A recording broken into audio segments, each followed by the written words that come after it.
Bible में लिखा है यीशु मसीह ने एक सिंपल और पावरफुल स्टेटमेंट दी, मैं दाखलता हूं, तुम डालियां हो।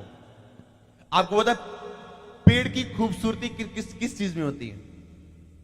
उसकी डालियों में। हालेलुया। परमेश्वर अपनी चंगाई को आप में दिखाएगा क्योंकि आप डालियां हो। वो अपनी सामर्थ को आपके बीच में से दिखाएगा क्योंकि आप डालियां हो।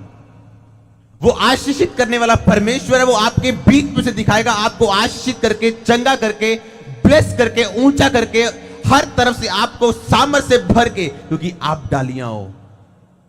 अगर आपको वचन की समझ हो और परमेश्वर के भेदों का ज्ञान हो, आप कभी भी निराशा में नहीं रहेंगे। आप जानते हैं मेरा परमेश्वर दाखलता है, मैं उसकी डाली हूं। जो डाली बनी रहती, लिखा वो बहुत फल लेती है, लेके आती है और मेरा पिता उसे छांटता है। जब आपको छांटा जाए, जब आपको कैंची से काटा जाए, धन्यवाद कीजिए, परमेश्वर आपको सुंदर बनाने के लिए आपको छांट रहे हैं। और यदि बाइबल में लिखा वो फल ना लाए तो परमेश्वर उसको काटता है ताकि उसकी जगह और कोई डाली ले। जानबूझ के गुनाह करने से हम कटते हैं। परमेश्वर में सही रीति से चलने के बाद मुसीबत आने से हम छांटे जाते हैं। और जब परमेश्वर आपको छांटे, लिखा थैंक्स करो, धन्यवाद करो। जो बातें तुम पर बीत रही उन्हें अनोखी बातें मत समझो। अपने अपने लोगों पे ध्यान दो, अपने पूर्वज यानी पतरस पौलुस पे ध्यान दो। किस तरह से उन्होंने परमेश्वर के लिए दुख उठाते हुए, किस तरह परमेश्वर के लिए क्लेश सहते हुए भी परमेश्वर की महिमा की। परमेश्वर ने कहा मैं दाखलता हूं, तुम डालियां हो। और एक वृक्ष की खूबसूरती उसकी डालियों में होती है। और फल कहां लगते हैं? डालियों में। हालेलुया। वो आपको ब्लेस करेगा, वो आपको भरेगा, वो आपको उस ऊंचाई में लेके जाएगा और आपको बताएगा कि तुम डालियां हो। लेकिन क्या हम जानते हैं हम डाली हैं? यदि हम ये जानते हैं हम डाली हैं, तो याद रखो आप छांटे जाओगे, आप छांटे जाओगे। जो छांटा नहीं जाएगा वो डाली नहीं है। जो छांटा नहीं जाएगा वो खूबसूरत नहीं बन सकता।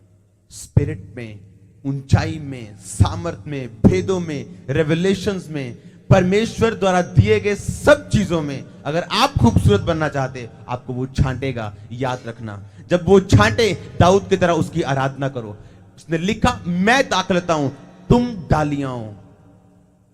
बिना पेड़ के कोई डाली नहीं, बिना उसकी प्रेजेंस के, बिना पेड़। मैंने आपको पहले बताया था, आज लोग अपनी चंगाई के विषय में ज्यादा चिंतित रहते हैं, दुष्ट आत्माओं के विषय में ज्यादा चिंता में रहते हैं। भूल जाते हैं कि चंगाई, अमीरी, तरक्की, ब्लेसिंग, सुख, जो भी नाम देना दे दो, वो फल है उस पेड़ का जिसका नाम परमेश्वर की हजूरी है।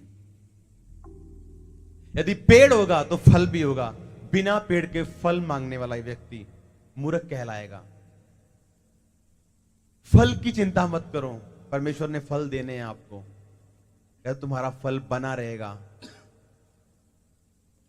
पेड़, होली स्पिरिट की प्रेजेंस, परमेश्वर के साथ वफादारी, उसमें बने रहना, कठिन समय में भी, अच्छे समय में भी।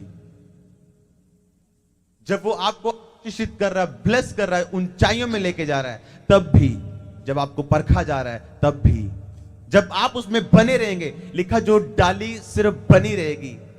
उसके बाद जब संडे चर्च में हम शुरुआत करते हैं और ये बात बोलते हैं, परमेश्वर की प्रेजेंस में आपका स्वागत है, जिसमें आपको चंगाई के लिए जोर लगाने की जरूरत नहीं, केवल विश्वास करने की जरूरत है। जिस तरह डाली को जोर लगाने की जरूरत नहीं कि वो फ्रूट को पैदा करे, उसको बने रहने की जरूरत है। पेड़ के साथ फल अपने आप से उसमें आएंगे। परमेश्वर आपको खूबसूरत और आपको ब्लेस और आपको आशीषित बनाएगा, क्योंकि एक पेड़ की खूबसूरती उसकी डालियों में होती है। और आप डालियां हो, क्या आप खुश नहीं हो? तो अपनी ब्लेसिंग को, अपनी सामर्थ को, अपने आप को, अपनी ताकत को, अपने अधिकारों को परमेश्वर आपके द्वारा दिखाएगा और शो करेगा। क्या आप तैयार हो? हालेलुया। क्या आप तैयार हो? कोई मायने नहीं करता आज आप कहां पे हैं, उसमें बने रहें, फल लेके आएंगे। उसमें बने रहें, वो आपको अपने टाइम पे लिखा, जो पेड़, जो व्यक्ति उसकी व्यवस्था पे दिन रात ध्यान दिए रहेगा, उस पेड़ के समान होगा जो नदी के किनारे लगाया गया, जिसको रोज शाम को डिब्बा लेके पानी की जरूरत देने की जरूरत नहीं। जो अपनी रुत में, समय में लिखा फल लेके आता है। आप अपने टाइम पे फल लेके आएंगे। लॉर्ड्स अपॉइंटेड टाइम, ना कि आपका चुना हुआ टाइम, ना कि मेरा चुना हुआ टाइम। मेरा काम उसमें बने रहना, उसमें सटे, उसमें लगे रहना है। फल लेके आना ये परमेश्वर का काम है, फल देना अपने टाइम पे। दाऊद का काम था बने रहना और आराधना करते रहना, चाहे वो जंगल में हो, चाहे वो शेर और भालू से लड़ रहा हो, चाहे वो किसी भी तरह के दुख में हो, लेकिन उसका काम था बने रहना और परमेश्वर से लगे रहना। वो जानता था मेरा काम बने रहना और फल देना मेरे परमेश्वर का काम है। वो जानता था पेड़ को उसकी डालियों से पहचाना जाता है। दाखलता को उसकी डालियों से आप पहचानते हो, उसकी सुंदरता, उसकी, इसलिए परमेश्वर ने दाखलता की उदाहरण दी। उसकी ब्लेसिंग उसकी टहनियों में है, और इसलिए परमेश्वर ने कहा, मैं पेड़ हूं, मैं दाखलता हूं, तुम डालियां हो। मैं अपने जरिए, मैं तुम्हारे जरिए अपनी हर एक चीज को शो करूंगा। मैं तुम्हारे बीच में से एक काम करूंगा, लोगों को दिखाने के लिए मैं तुम्हें इस्तेमाल करूंगा। अपने अधिकारों को, चंगाई को, सामर्थ को, अमीरी, तरक्की और ब्लेसिंग को दिखाने के लिए मैं तुझे यूज करूंगा। क्या तू मुझ में बना हुआ है या नहीं? या हम पाप के सामने घुटने टेक देते हैं,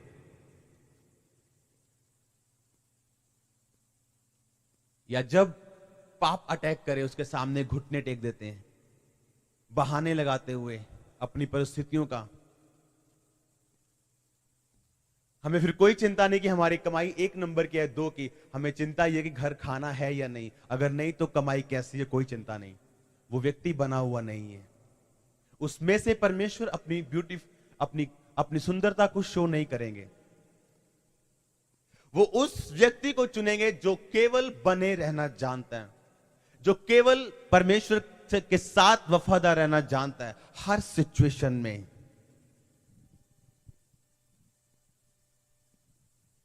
दाऊद जानता था वर्शिप करना उसका काम है, फल देना परमेश्वर का काम है। अपने टाइम पे, अपने चुने हुए टाइम पे, ना कि मेरे टाइम पे। अपने समय में परमेश्वर फल देगा, दिखाएगा, शो करेगा और बताएगा कि तुम्हारी प्रार्थनाएं व्यर्थ नहीं है। जो तुम प्रार्थना कर रहे हो व्यर्थ नहीं है। जो तुम मांग रहे हो मैं सुन रहा हूं, लेकिन तुम्हारे टाइम पे नहीं, माय टाइम, मेरा चुना हुआ टाइम। बोने का समय लिखा, काटने का समय, वो काटने का समय सुबह बो या शाम को हो जाए या 3 महीने बाद, ये परमेश्वर की प्लानिंग है, उसकी इच्छा है। हालेलुया। बाइबल में लिखा परमेश्वर छुपने वाला परमेश्वर है। वो अपने आप को छुपा के रखने वाला परमेश्वर है। वो अपनी योजनाओं को पूरी तरह जाहिर ना करने वाला परमेश्वर है। जब आप उसको खोजेंगे वो मिलने वाला परमेश्वर है। खोजेंगे तब जब वो छुपेगा। छुपेगा कैसे? जब आप प्रार्थना करेंगे, प्रार्थना का जवाब नहीं आएगा और आपको लगेगा कि मुझे और ढूंढना चाहिए, मुझे और करीब जाना चाहिए, परमेश्वर के और नजदीकी में जाना। जब आप कंफ्यूज होंगे उसे ढूंढेंगे, जब आप ढूंढेंगे वो मिलेगा और कंफ्यूजन दूर होगी। लेकिन क्या आप बने हुए हैं डाली की तरह पेड़ में, दाखलता में? यदि आप बने हुए हैं, फल आप लेके आएंगे। परमेश्वर अपनी आशीष को, अपने आप को, अपने गुणों को आपके बीच में से शो करेंगे। फल पेड़ पे नहीं, डालियों पे लगते हैं। इसलिए आपको परमेश्वर ने चुना हुआ है। इसलिए परमेश्वर ने कहा तुम चुने हुए लोग हो, पवित्र लोग हो, अलग किए हुए लोग हो। अशुद्ध वस्तुओं को मत छुओ। अविश्वासियों का विश्वासियों के साथ क्या नाता? भेड़ का बलियाल के साथ क्या नाता? तुम शैतान और मेरे प्याले को इकट्ठा नहीं पी सकते। इसलिए परमेश्वर ने कहा अगर तुम चाहते हो मैं अपने फलों को तुम्हारे बीच में से शो करूं तो मुझ में बने रहो। यीशु मसीह की टीचिंग पावरफुल थी,